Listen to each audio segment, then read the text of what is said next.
Para para विद्यार्थी भाइ बहिनीहरू तथा साथीभाइहरू, कार्यक्रम बादल इङ्ग्लिस क्लासेसमा यहाँहरूलाई मिठो नमस्कार तथा हार्दिक स्वागत छ।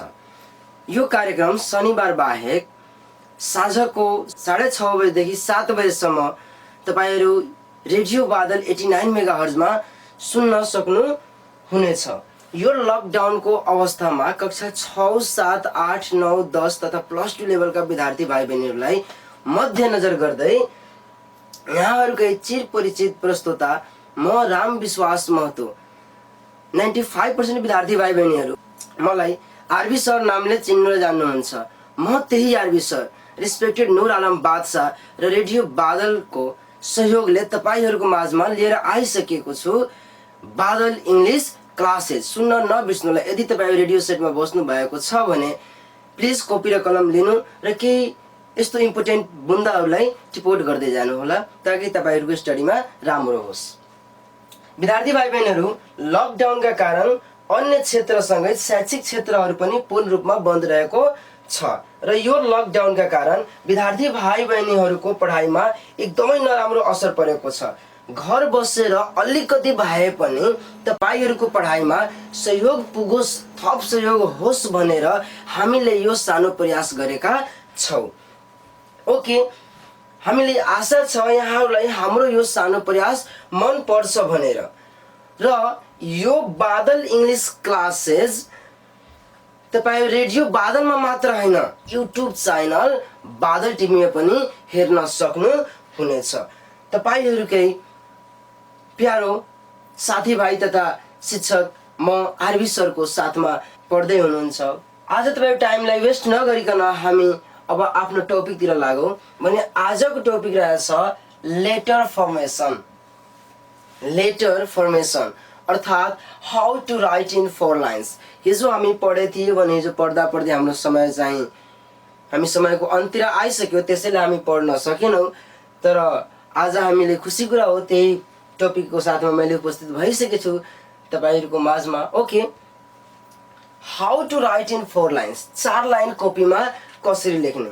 धेरै भाइ बहिनीहरूले लेख्नु पर्नुहुन्छ र उहाँहरूको राइटिङ चाहिँ राम्रो हुँदैन र उहाँहरूको मार्क्स चाहिँ धेरै कटेको हुन्छ राइटिङमा र उहाँहरूलाई यो पनि थाहा हुँदैन कि कुन लेटरलाई कुन लाइनमा लेखिन्छ भनेर।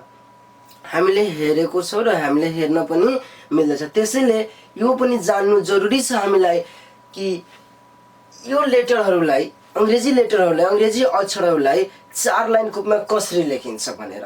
ओके, तपाईहरू अहिले सुन्दै हुनुहुन्छ रेडियो बादलमा बादल इङ्ग्लिस क्लासेस आरबी सरको साथमा। ओके, यहाँ हेर्न सक्नुहुन्छ तपाईहरू हामी लेटरलाई कसरी लेख्ने 4 लाइन कपीमा भने हामीले थाहा छ लेखाइको हिसाबले अक्षर 2 किसिमको हुन्छ, एउटा क्यापिटल लेटर अर्को स्मल लेटर। भने हामीले फर्स्टमा हेरौँ क्यापिटल लेटरलाई कसरी लेख्ने भने क्यापिटल लेटरलाई अङ्ग्रेजीका 4 लाइन कपीमा तपाईँ हेर्दै हुनुहुन्छ, तपाईँ हेर्नुहुन्छ अङ्ग्रेजी कपीमा 4 लाइन 4वटा लाइन तानिएको हुन्छ भने माथिको 3टा लाइनमा मात्र क्यापिटल लेटरलाई लेखिन्छ। जस्तै तपाईँ यहाँ बोर्डमा हेर्दै हुनुहुन्छ, म लेखिँदैछु A, B, C, D। यो 3टा लाइनमा मात्र लेखिन्छ, तलको लाइन छुटिहाल्छ, मतलब अर्थात् चौथो लाइन जुन छ यो छुटिहाल्छ। माथिको 3टा लाइनमा मात्र क्यापिटल लेटरलाई लेखिन्छ। अब हामी बुझिसक्यौँ क्यापिटल लेटरलाई कसरी लेख्ने। क्यापिटल लेटरमा कुनै कन्फ्युजन नै हुँदैन किनभने यसलाई मात्र माथिको 3टा लाइनमा नै लेखिन्छ। यसमा लड गर्नु या बिर्स्नुपर्ने कुनै कुरै छैन, माथिको 3टा लाइनमा मात्र लेखिन्छ क्यापिटल लेटर। अब हामीलाई यो जान्नुपर्ने कुरा हो स्मल लेटरलाई कसरी लेख्ने भने स्मल लेटरलाई 3 भागमा बाँडिएको छ 4 लाइन लेटरमा कसरी लेख्नेलाई भने। जस्तै कि यहाँ तपाईँ हेर्न सक्नुहुन्छ, फर्स्ट जिराफ अर्थात् हर्न अर्थात् जिराफ लेटर र यसलाई हर्न लेटर पनि भन्ने गरिन्छ। तपाईँ जिराफ लेटर भन्न सक्नुहुन्छ या त हर्न लेटर पनि भन्न सक्नुहुन्छ। अब यो जिराफ लेटरलाई कतिवटा लाइनमा लेखिन्छ पहिला यो बुझौँ हामी। भने यो जिराफ लेटरलाई सेम क्यापिटल लेटर जस्तै माथिको 3टा लेटर लाइनमा लेखिन्छ। यी हुन् बी डी एफ एच के एल र टी। यी जम्मा 7वटा छन्।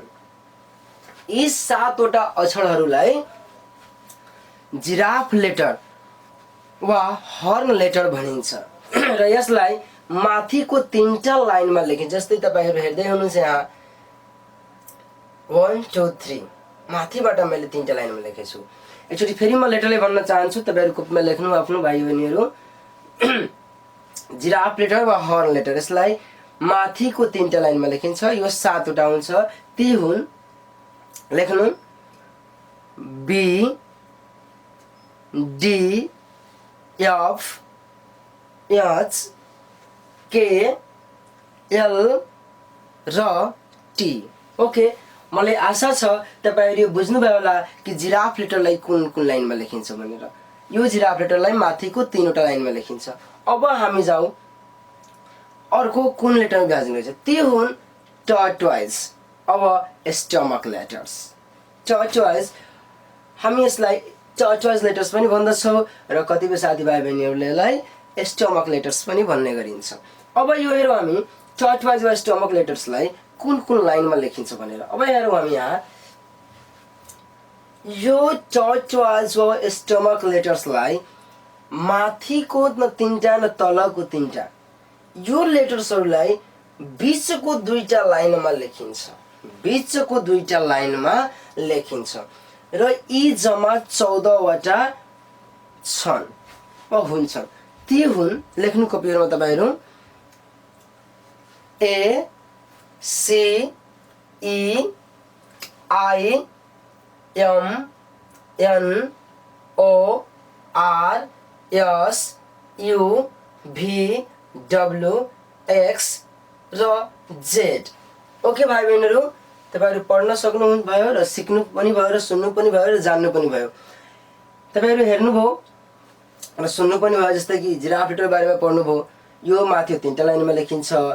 अब रह्यो हामी स्टमक लेटर्सको बारेमा पनि पढिहाल्यौं, अर्थात् टर्टवाइज लेटर्सको बारेमा। यी 14वटा हुन् र यसलाई बीचको 2टा लाइनमा लेखिन्छ। अब यसलाई फेरि म एकचोटि अझै रिपिट गर्न चाहन्छु ताकि मेरो प्यारो भाइ बहिनीहरु यसलाई केही थाहा छैन भने यदि उहाँहरु आफ्नो कपीमा नोट गर्न सक्नुहुन्छ भनेर अलि म बिस्तारै भन्दैछु, तपाई प्लिज यसलाई नोट गरिहाल्नु।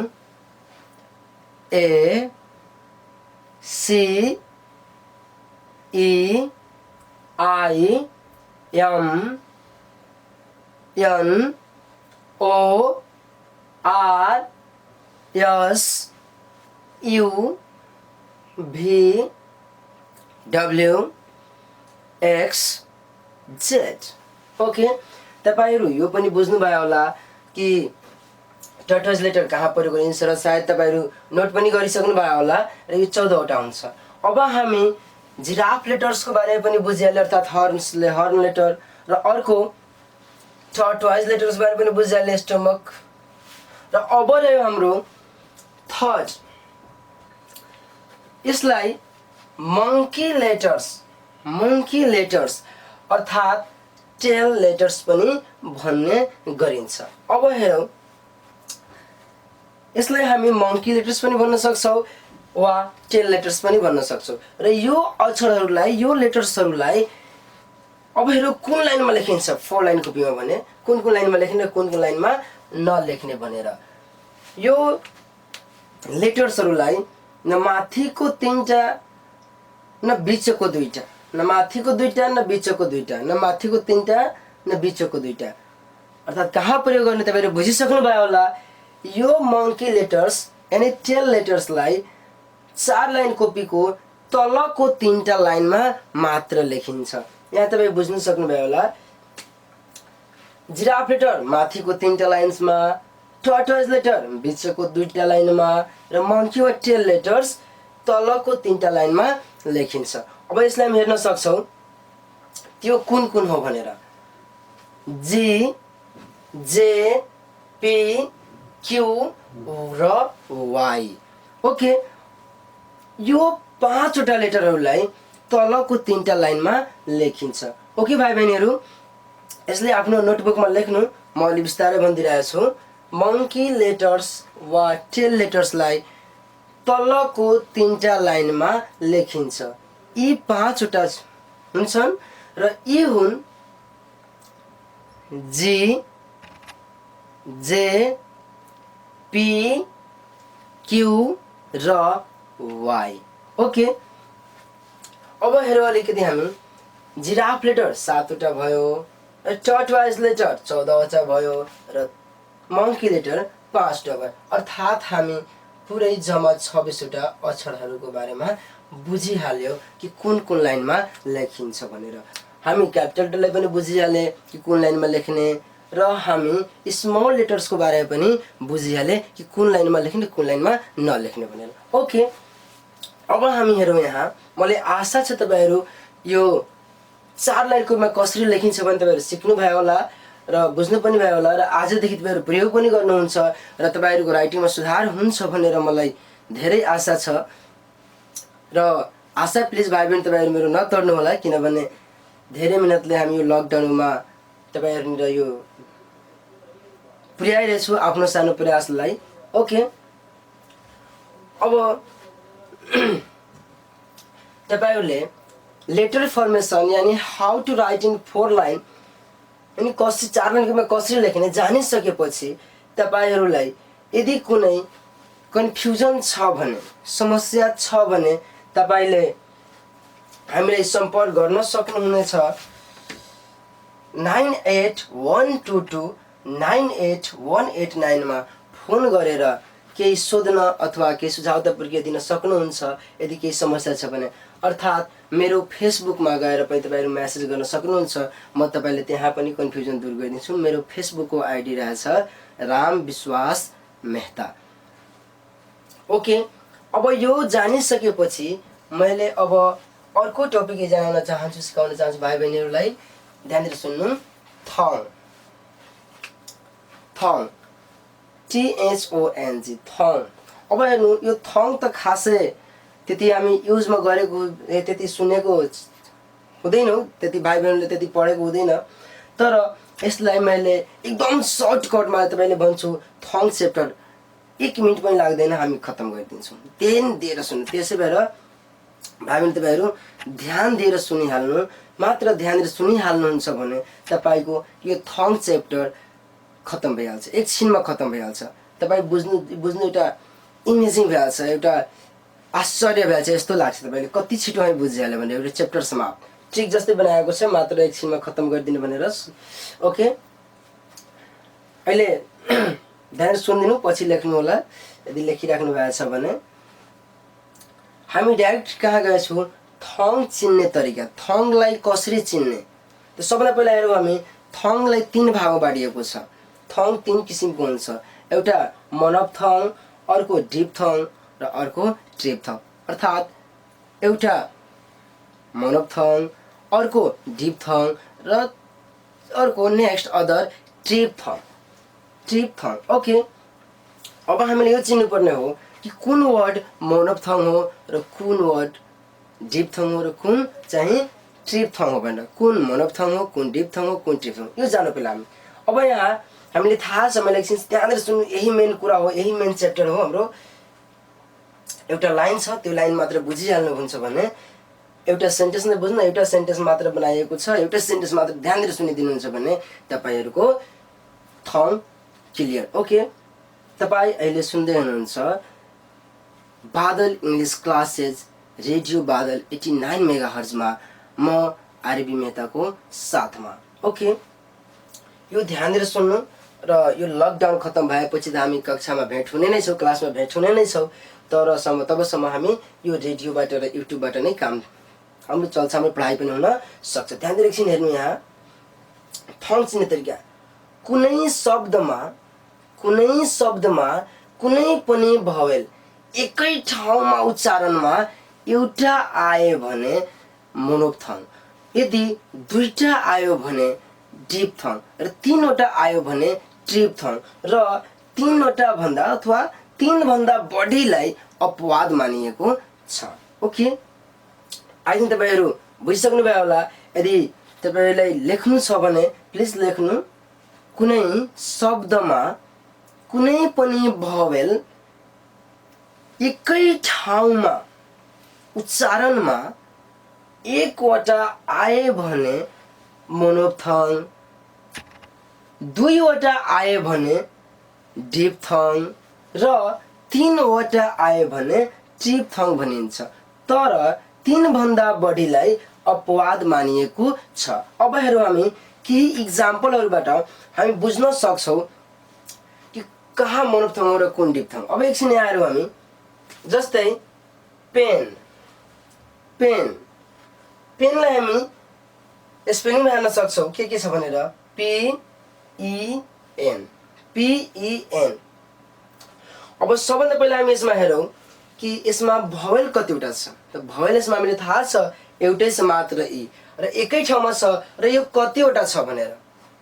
यसमा एउटै छ, त एउटै भवेल भएकोले यो के भयो, मोनोफ्थङ भयो, मोनोफ्थङ भयो। अर्को हेर्न सक्छौं हामी साउन्ड, साउन्ड। अब साउन्डमा हेरौँ हामी कतिवटा भवेल छन्। यसको स्पेलिङ हुन्छ S O U N D. अब यसमा हामी हेर्न सक्छौं ओ र यू, ओ र यू एकै ठाउँमा आएछ। एकै ठाउँमा आएकोले यो चाहिँ हाम्रो डिप्थङ भयो। र अर्को इक्जाम्पल हाम्रो छ यहाँ रोड, रोड। रोडको स्पेलिङ हुन्छ R O A D, R O A D. अब यसमा हामी हेर्न सक्छौं ओ र ए एकै ठाउँमा आएको छ, ओ र ए एकै ठाउँमा आएछ र यो दुईवटा छ। दुईटा आयो भने यो के भयो, हाम्रो डिप्थङ भयो। तपाईहरु पनि बुझ्न सक्नुभयो, आई थिंक बुझ्नुभयो होला। र अर्को read, R E A D. रिडमा पनि हेर्न सक्छौं हामी ई र ए एकै ठाउँमा आएछ दुईवटा, त्यसैले यो डिप्थङ भयो। अर्को इक्जाम्पल हामी हेर्न सक्छौं review, review, R E V I E W. भने यसमा हामी हेर्न सक्छौं लास्टतिरबाट आई ई त भवेल छ दुईटा, तर यसको एउटा अझ आएछ डब्ल्यू अन्त्यमा आएकोले यो पनि भवेल नै हुन्छ। यहाँ यो भवेल नै हो, त्यसैले यो चाहिँ ट्रिप्थङ हो। कुन हो, ट्रिप्थङ हो, किनभने आई ई डब्ल्यू तीनटा भवेल एकै ठाउँमा उच्चारणमा आएर, त्यही भएर यो ट्रिप्थङ भयो। अर्को sorry lower, lower, L O W E R, L O W E R. यसो पनि हामी हेर्न सक्छौं ओ र ई त भवेल छँदैछ र डब्ल्यू एकदम मिडमा आएकोले, बीचमा आएकोले यो पनि भवेल हो। त्यसैले अब हामी हेरिरहेछौं यहाँ तीनटा भवेल एकै ठाउँमा छ, ओ डब्ल्यू ई, त्यसैले यो ट्रिप्थङ भयो। Other power, P O W E R, power. अब हामी पावरमा पनि हेर्न सक्छौं सेम लोअर जस्तै O W E R, O W E तीनटा चाहिँ भवेल छ, त्यसैले यो चाहिँ हाम्रो ट्रिप्थङ। अर्को हाम्रो इक्जाम्पल आएको छ view, V I E W.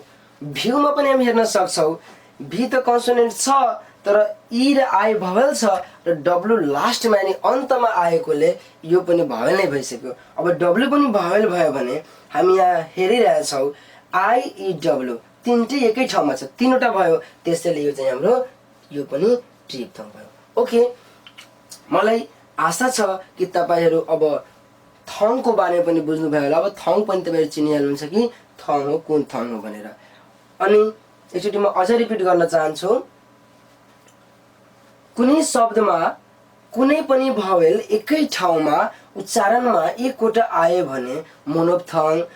जस्तै पेन, पेनमा एउटै मात्र पी छ एकै ठाउँमा। अदर दुईवटा आयो भने डिप्थङ। साउन्ड, रोड, रिड यो सबै शब्दहरूमा एकै ठाउँमा दुई दुईवटा भावेल लेटरहरू छ, भावेलहरू छ। अर्को तीनवटा यदि आइरहेछ एकै ठाउँमा भने त्यसलाई ट्रिपथङ मानिन्छ वा भनिन्छ पनि। जस्तै review, lower, power, view et cetera, यी सबै शब्दहरूमा तीनवटा भावेल लेटर एकै ठाउँमा छ भनेर। अब हामीले यो पनि समस्या हुन्छ सर 3 भन्दा बढी हुन्छ, 4वटा 5वटा 6वटा भए के गर्ने, त त्यसलाई अपवाद मानिएको छ। 3 भन्दा बढीलाई अपवाद मानिएको छ। ओके, तपाईहरु यसलाई बुझ्नुभयो होला। मलाई आशा छ कि तपाईहरुलाई यो बादल इंग्लिश क्लासेस तपाईहरुलाई धेरै प्रभावकारी हुनेछ र तपाईहरु सिक्नुहुन्छ। यदि चाहनुहुन्छ भने एउटा भनाइ छ, स्टुडेन्ट्स, मेरो भनाइ छ, आरबी सरको भनाइ छ, students will feel confident to read और learn who listen this program by heart and carefully. Okay, अब हामी यो चाहिँ बुझिहाल्यो जस्तो मलाई लागिरहेछ र तपाईहरु बुझ्नुभयो होला मलाई आशा छ र विश्वास पनि छ। किनभने तपाईहरु धेरै राम्रोसँग पढ्नुभयो होला बसेर आफ्नो, अनि केही समस्या छ भने तपाईले सोध्न सक्नुहुन्छ। मेरो फेसबुक आइडीमा गएर क्वेशन गर्न सक्नुहुन्छ या त तपाईले फोन गरेर सोध्न सक्नुहुन्छ। हाम्रो कार्यक्रमको नम्बर रहेको छ, कार्यक्रमको लागि हामी नम्बर राखेको खुला गरेका छौं 9812298189 मा फोन गरेर भन्न अथवा सोध्न सक्नुहुनेछ। ओके, अब नेक्स्ट हाम्रो टपिक रह्यो क्यापिटलाइजेसन। क्यापिटलाइजेसन, क्यापिटलाइजेसनको मतलब के हुन्छ, अर्थात के हुन्छ भने यसको अर्थ हुन्छ क्यापिटल लेटरलाई कहाँ प्रयोग गर्ने। यसमा हामी पढ्ने छौं use of capital letters, use of capital letters, use of capital letters. अब हेरौँ यसमा हामी युज अफ क्यापिटल लेटर्स, यसमा धेरै भाइ बहिनीहरूले क्यापिटलको प्रयोग गर्न जान्नु हुँदैन। धेरै भाइ बहिनीहरूले क्यापिटल लेटरको प्रयोग गर्न उहाँहरूले गाह्रो हुन्छ, उहाँ गर्न सक्नु हुँदैन र धेरै गल्ती पनि गर्नुहुन्छ। त्यसैले अब हामी यसको बारेमा पढ्न गइरहेछौँ युज अफ क्यापिटल लेटर्स। हामी क्यापिटल लेटर्सको प्रयोग कहाँ गर्ने र कसरी गरिन्छ, के गर्ने भनेर। अब हेरौँ हामी कहाँ गर्ने र कसरी गर्ने। युज अफ क्यापिटल लेटर्स, जस्तै कि क्यापिटल तपाईको थाहा छ ए बी सी यी लेटरहरू हुन्छ, जेड सम्म क्यापिटल लेटर हुन्छ। यसलाई कसरी चाहिँ प्रयोग गर्ने भनेर। ओके, वाक्यको प्रथम शब्द र प्रथम अक्षर चाहिँ हामी क्यापिटल लेख्ने। Such as man is old, mortal man is honest, Ram is good boy. Ram चाहिँ फर्स्टमा आइरहेछ, त्यसैले हामी चाहिँ यसलाई क्यापिटलमा चाहिँ आर लेख्ने। अर्को रह्यो सेकेन्ड आई र इन्टरजेक्सन ओ, जहिले पनि हामी क्यापिटलमा नै लेख्ने। जस्तै आई एम अ बोय, त्यसमा हामी आई चाहिँ क्यापिटल लेख्ने। अदर रिपोर्टेड स्पीचको पहिलो अक्षर, रिपोर्टेड स्पीचको पहिलो अक्षर चाहिँ क्यापिटल लेख्ने। Ram shed he has gone to Birgunj, Ram shed he has gone to Birgunj. यसमा राम चाहिँ प्रोपर नाउन पनि यसको त क्यापिटल हुन्छ नै र अर्को ही पनि चाहिँ हाम्रो क्यापिटल नै हुन्छ। अर्को रह्यो हाम्रो प्रोपर नाउन, प्रोपर नाउन। अब हेरौँ प्रोपर नाउनको पनि पहिलो अक्षर चाहिँ हामी क्यापिटल नै लेख्ने। जस्तै नेपाल, बिहार, सिमरनगढ, राम, श्याम, रूपेश, अनिल इटिसी। बुझिसक्नु भयो होला आई थिंक तपाईहरु कि क्यापिटल कहाँ प्रयोग गर्ने भनेर। अब अर्को हामी भन्न गइरहेछौँ अर्को कहाँ कहाँ प्रयोग गर्ने। जस्तै कि प्रोपर एडजेक्टिभको पनि अगाडि हामी क्यापिटल लेटरको प्रयोग गर्छौँ। जस्तै नेपालबाट हामी भन्छौँ नेपाली, नेपाली। नेपालीको पनि एन चाहिँ के हुन्छ, क्यापिटल हुनु पर्यो। बिहारबाट कोही मान्छे आएछ भने हामी भन्छौँ बिहारी, त बिहारीको पनि बी चाहिँ हाम्रो क्यापिटल हुन्छ। अर्को इन्डियाबाट पनि भयो, बुझ्नु नि, इन्डिया हामी इन्डियन भन्छौँ, त्यो इन्डियनलाई हामी चाहिँ आई चाहिँ के गर्ने, हामी क्यापिटल गर्ने। जस्तै गीता, गीता, रामायण, यसको पनि क्यापिटल आर गर्ने र सायद यस्तै चाइनिज, चाइनिज पनि सी क्यापिटल गर्ने। ओके, यो बुझिसक्नु भयो आई थिंक तपाईहरु। अब अर्कोमा रह्यो कुनै टाइटलमा कन्जक्सन आर्टिकल्स र सर्ट प्रिपोजिसनलाई जोडेर बाँकी सबै शब्दहरूको प्रथम अक्षर चाहिँ क्यापिटल हुन्छ। एडिटर इन चिफको ई चाहिँ क्यापिटल गर्ने र फेरि चिफको चाहिँ सी चाहिँ हामी क्यापिटल गर्ने। स्पेसल कन्सल्टिङ एडिटर, स्पेसलको पनि एस क्यापिटल, कन्सल्टिङको पनि सी क्यापिटल र एडिटरको पनि ई क्यापिटल। ओके, यसपछि हामी अर्को टपिक बुझ्न सक्छौँ। सप्ताहहरूको दिनहरूको नाउँको पहिलो अक्षर चाहिँ क्यापिटल गर्ने। जस्तै Sunday, SUNDAY, Sunday, Monday etcetera 7वटा दिनको नामहरू चाहिँ सन्डे मन्डे। दिनको नामहरूको पहिलो अक्षर चाहिँ हामी क्यापिटल गर्ने। ओके, अर्को हाम्रो महिनाको नाउँको पहिलो अक्षर पनि हामी क्यापिटल गर्छौँ। जस्तै January, February, March etc। Okay, प्यारा प्यारा भाइ बहिनीहरू, आजको कार्यक्रमको हामी अन्त्यतिर आइसकेछौँ। अब हामीले बिदा लिनुपर्छ। बिदा लिनुभन्दा पहिला आजको यो कार्यक्रम कस्तो लाग्यो, केही सरसल्लाह सुझाव तथा प्रतिक्रियाहरू छन् भने तपाईहरु सोध्न सक्नुहुन्छ। हाम्रो सम्पर्क नम्बर छ 9812298189 मा फोन गरेर भन्न अथवा सोध्न सक्नुहुनेछ। साथै युट्युबमा गएर बादल टिभी सर्च गर्नुहोला र भिडियोलाई हेरेर लाइक, कमेन्ट र सेयर गर्न नबिर्सनुहोला। तथा अझै मेरो इम्पोर्टेन्ट भिडियोहरू चाहेमा तपाईहरु classes by RB sir search गर्नुहोला युट्युबमा र त्यहाँ पनि हेर्न सक्नुहुनेछ। ओके, यति भन्दै आजको यस कार्यक्रमबाट म राम विश्वास महतो यानी कि तपाईहरुकै आरबी सर बिदा चाहन्छु। हस्, नमस्ते, बाई।